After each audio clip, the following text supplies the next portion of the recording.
YouTubers, Grimy Dragon here, and it's once again review time. And this week we are going to be taking a look at DC Superheroes Girls Wonder Woman. So yeah, it finally happened. We finally got a mainstream superhero line for girls. And I'm saying mainstream because I Am Elemental beat this line out by a year at least. But they were like completely different heroes that hadn't had any fiction beforehand.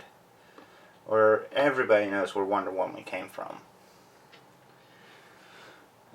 But looking at this 6-inch figure, since they did come out with the 6-inch figures and the standard dolls, this one looks pretty good. It's a nice action figure. Does a good job of looking like Wonder Woman as a teenager. And also really does a good job of taming the outfit a bit. Making it look like a bit of casual wear mixed in with some superhero elements. As you can see, she's got a red shirt with white sleeves and blue jeans on.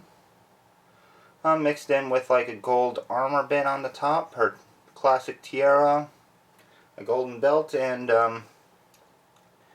winged boots. Yeah, they got little wings on them. Obviously borrowing styles from Flash. But still pretty good looking figure. I mean, you know, let's get the accessory out of the way. A bit, but yeah, I mean, not overly busty, you know, looks healthy. But definitely not the over-the-top attractiveness of the more standard Wonder Woman toys or comics, which is a good thing. I think it's good that this is meant to look like kind of like a normal girl, even though it's a superhero. So I think that's a very positive choice for Mattel to make. Now, it is an action figure, so naturally there's articulation. You got a ball jointed head.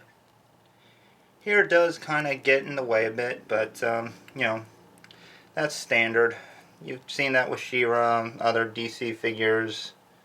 You know, it's not unexpected. You got universal shoulders, bit of a detent on the in and out movement. You also have 90-degree bends at the elbows and a swivel right at the elbow cut. It's pretty good. Swivels at the wrists. Now these wrists, like these hands, are kind of really gummy though. And they are super gummy. She holds her lasso fine, but yeah, that's a real flexible plastic, so you might have a little problem with that. No waist, which is unfortunate. Kind of get spoiled on those, I guess. But you got universal hips, in and out, forward, back, like, well, forward. Doesn't go back any. No thigh swivel. Another boo, but again, this is a $10 toy. I can't complain too much. Got about 45 degree at the knee. Swivels at the boot cut. And that about covers it. It is possible to get some decent poses with her.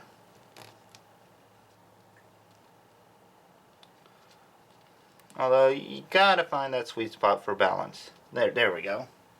So yeah, you can pose her just fine and she'll look good. And I really think this is a good one. Getting a close-up of the face.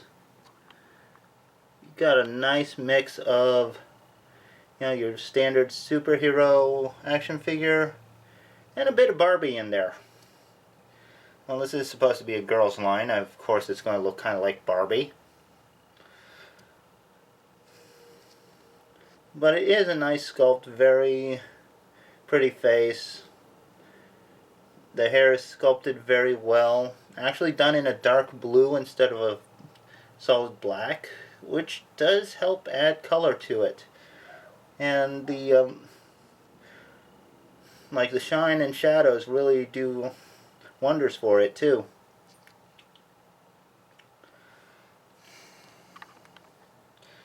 But yeah, I mean, it's a good figure. Again, you gotta find a real sweet spot for that figure to stand though.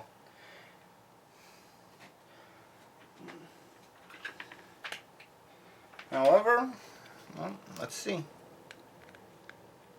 Oh yeah, fully compatible with the DC Universe Classic stands. So, yeah, you can get figure stands for it, and they work perfectly. At least from what I've seen. Of course, this is the only figure I own of this line, so who knows. But she can hold her one accessory, the Lasso of Truth, in her hands. Big improvement over previous versions of Wonder Woman because, well, it's always just glued onto her belt. And yeah, we're doing comparisons right now. So we got DCUC Wonder Woman, New 52 DCUC Wonder Woman, and DCUC Donna Troy. I think the new Wonder Woman actually borrows the stars along the leg bit from Donna Troy. Could be wrong. I mean, it's a bit different, but yeah, I mean,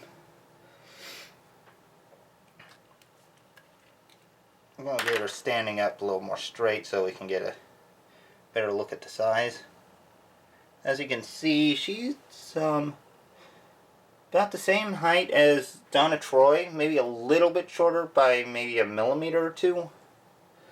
A bit shorter than New 52 Wonder Woman, and a fair bit shorter than the more standard Wonder Woman. So she is about the right size. She's a very tall girl, but from what I've seen on the character charts, she's supposed to be taller than the others anyway. And I'd have to get another one to actually do a comparison on the sizes. So, yeah. So, it is a good figure. One more thing about the belt.